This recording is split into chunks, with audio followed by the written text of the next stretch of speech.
Li Qiang on the 2024 Time 100 list, expert warns of danger for Xi. Shocking, top CCP officials explicitly demand blood not vaccinated. Guangzhou BMW hit-and-run driver sentenced to death, Mainland's pervasive malice draws attention. Qiang subway test crash, front car smashed, photos viral, authorities block news. Over 20,000 lightning strikes in one day, Nanning's record-breaking 11-level strong winds. Adding fuel to the fire? 2 new CCP regulations cause stampede in the stock market. It's all covered in today's China Truths. Li Qiang on the 2024 Time 100 list, expert warns of danger for Xi.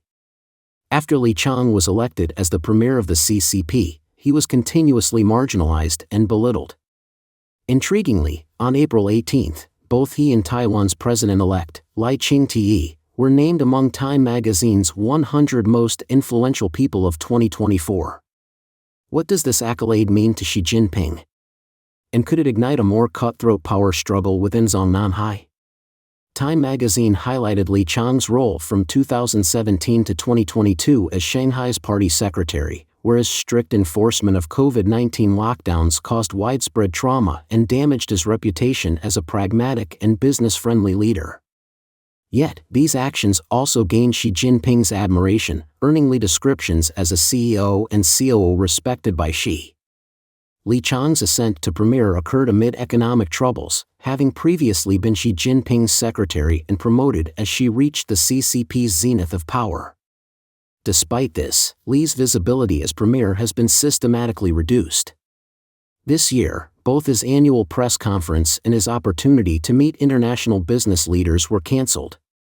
Li Qiang's inclusion in Time's list might disrupt CCP politics or even upset Xi Jinping. Li Yuanhua told Sound of Hope Radio that the inclusion of Chinese figures like Xi and Li Qiang in the list is typical of Western media, which might not fully grasp or interpret Chinese politics correctly. Post-promotion, Li has been somewhat sidelined as she does not want any subordinate overshadowing him, managing this through internal rivalries among his closest advisors. Observers noted that recent state media reports on Li Qiang's activities now mention accompanying officials, a shift from past practices where such details were omitted, possibly to reassure Xi amidst China's economic downturn. According to Li Yuanhua, an Australian scholar, but now China's economy is so poor, Li Qiang also needs to do something to stretch himself. The core of the CCP regime is struggle. Xi Jinping's subordinates are all promoted by him. He can promote anyone, and he can also take anyone down. So now he feels he can grasp them. These people also know what their place is. But they will definitely compete for power and profit among themselves, because they think, what if Xi suddenly becomes unwell one day? They all want to be emperor. They are not willing to be anyone's servant forever, I'm sure of that. So they, including the Zhejiang faction, the Fujian faction, etc., definitely have conflicts of interest. Or you promote your people, I promote mine. They won't be united, that's for sure. But actually, Xi Jinping is very dangerous. Xi Jinping is insecure. If he accidentally stumbles one day, it might cause an incident, because the CCP is already at a dead end, and Xi himself doesn't know how to correct his mistakes. There's no one around him at the same level to remind him, so his missteps might be even bigger. Others are somewhat watching him fail. They're waiting for him to have an accident.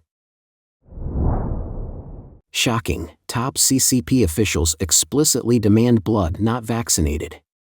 After COVID-19 severely broke out in Wuhan in 2020, the Chinese government heavily promoted and advocated for domestically produced vaccines. However, on April 16, a post on Platform X disclosed a secret hidden behind.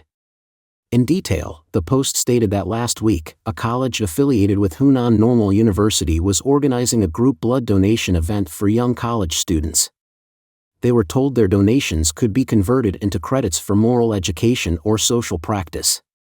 It was reported that this premium blood was intended for top-tier officials, but they would only accept it after checking the donor's COVID health code on their phones and conducting thorough personal interviews to exclude anyone who had been vaccinated. The message highlighted that if you were vaccinated, You wouldn't be able to donate blood or earn these credits. The upper echelons specifically did not want blood from vaccinated individuals. This information has stirred public interest and concern.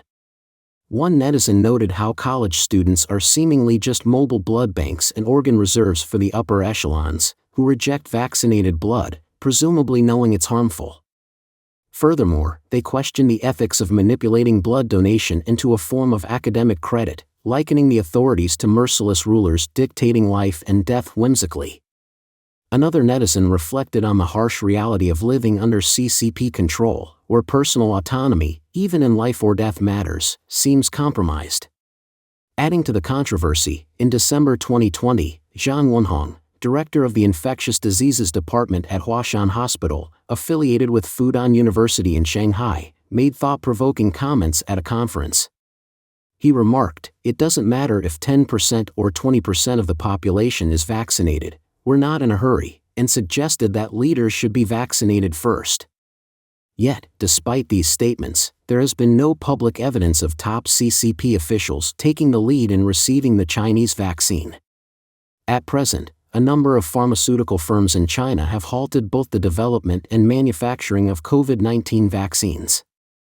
Rumors surfaced in March 2023 that Shanghai Pharma's CanSino Biologics had temporarily stopped producing its COVID-19 vaccine. In July of the same year, it was revealed that Shanghai Siwei Biotech had ceased trial operations at its Tianxi factory because of insufficient demand for COVID-19 vaccines. Additionally, in January of this year, Sinovac became a hot topic when it discontinued production of its COVID-19 vaccine. Guangzhou BMW hit-and-run driver sentenced to death. Mainland's pervasive malice draws attention. In Guangzhou, on January 11 of the previous year, a 22-year-old man named Wen Qingyun, driven by personal anger, intentionally ran over pedestrians with his BMW near Zhengjia Plaza on Tianhe Road, killing 6 and injuring 29. After the crash, Wen stepped out and scattered money around. While being arrested, he was talking non-stop, reportedly claiming connections by saying, "It's one of us," and Huang Kunming, the secretary of the Guangdong Provincial Party Committee, is my uncle. He was initially sentenced to death by the Guangzhou Intermediate People's Court on April 18 of the previous year for using dangerous methods to endanger public safety. His appeal was later denied by the Guangdong Provincial Higher People's Court, which confirmed the death sentence. He was executed on April 19. This incident is seen as part of a broader rise in societal aggression in China, which some analysts attribute to the consequences of the CCP's authoritarian governance. Recent reports from across China have highlighted a worrying frequency of vehicle ramming and violent attacks, resulting in numerous injuries and fatalities. Notably, on March 10 this year, a shocking crime shook Handan, Hebei, when 3 minors murdered another minor and buried the body, sparking widespread outrage. On March 1, a horrific traffic incident occurred in Dezhou, Shandong. A man, reportedly seeking revenge on society, intoxicated from pesticide, drove a car hitting about 40 people and killing 7. He himself died despite emergency efforts. On February 10, a violent crime in Jiuxian, Rizhao, Shandong resulted in more than 10 deaths, according to officials. However, online discussions varied, with fatalities reported between 14 and over 40. Commenting on this severe issue rampant in Chinese society, former Beijing lawyer and chairman of the Federation for a Democratic China, Li Jianping, told the Epoch Times that the widespread hostility in Chinese society under CCP rule is a direct consequence of its authoritarianism and oppression. Retired Shanghai University professor Gu Guoping remarked, "Acts of revenge against society occur almost daily.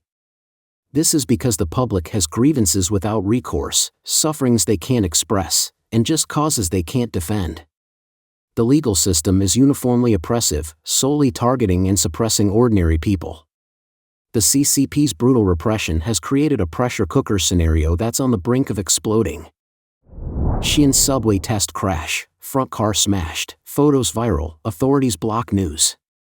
On April 19, photos of a crash during a test run on Xi'an's Metro Line 10 went viral online, showing extensive damage to the train's front and a carriage. Netizens explained that the accident occurred during a joint adjustment and testing phase, allegedly caused by the system's fully automated driving features. Official sources state that construction of Qiang Metro Line 10 began in July 2020, running from Jingshansun Station in Weiyang District to Zhaohui Square Station in Jialing District, covering 34.4 kilometers.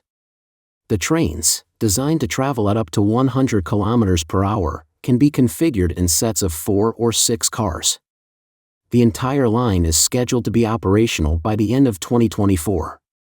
Public reports indicate that the first train of Line 10 was put through its paces on the Jialing section's tracks in February of this year. Despite official claims that Line 10 represents the pinnacle of fully automated, driverless metro technology, intended to enhance local living standards, Xi'an residents have expressed skepticism online, predicting low rider numbers. The crash and its immediate aftermath drew significant public interest. One commenter noted, "Thankfully, it was only a test." Had it been carrying passengers, while another sarcastically referred to this as China being far ahead in its own way. The CCP's response was to quickly clamp down on information, nearly erasing any related social media discussion in mainland China. Other netizens dug up the bidding results announcement for the Signal System Integration Procurement Project of the first phase of Qiang Metro Line 10, revealing that BYD Communications Signal Company Limited was among the winning manufacturers. This company is a wholly owned subsidiary of BYD Group. Based on this information, netizens commented that another reason to suppress the heat of the Qiang Metro accident. Electric vehicle giant BYD is a key target for CCP support. BYD electric vehicle accidents occur frequently, with numerous videos of BYD cars catching fire circulating online. However, such news is often suppressed by the authorities. Over 20,000 lightning strikes in one day, Nanning's record-breaking 11-level strong winds. Extreme weather continues to batter mainland China. Following the astonishing 44,000 lightning strikes that illuminated Nanchang, Jiangxi, in a single night, Guangzhou recently witnessed over 120,000 lightning strikes within 24 hours. Nanning City alone recorded over 20,000 strikes, accompanied by 8 to 11 level thunderstorms and strong winds, reaching a ferocious 30.3 meters per second, equivalent to a level 11 storm, breaking the station's historical record. Guangxi is predicted to receive more heavy rainfall and strong convective weather over the next 3 days. In response, some Weibo users exclaimed, "Last night gave me a feeling of the end of the world coming." I have to say that the weather has been really extreme lately. It's the middle of the night, and there's lightning and thunder. The sky is about to collapse. Affected by the weather, as of 11:31 a.m. on the 19th, Baiyun Airport in Guangzhou had delayed a total of 65 passenger flights for more than an hour, and they had not yet departed. The emergency response level for large-scale flight delays was upgraded to yellow. As intense storms hit various regions, northern China is once again facing sand and dust storms. A report from China Weather on the 19th stated that today, the sand and dust are concentrated in the Shaanxi, Gansu, and Ningxia areas. In local meteorological terms, Mr. Dust is back, and residents should brace themselves for a dusty environment. Adding fuel to the fire? 2 new CCP regulations cause stampede in the stock market. The Chinese stock market witnessed a dramatic plunge in February when thousands of stocks hit the limit down in a single day, causing all 3 major indices to plummet. Although the CCP deployed the national team to rescue the market, there has been no significant improvement since then. On April 12, the Shanghai, Shenzhen, and Hong Kong stock exchanges announced adjustments to their information disclosure policies for the Shanghai Hong Kong and Shenzhen Hong Kong stock connects.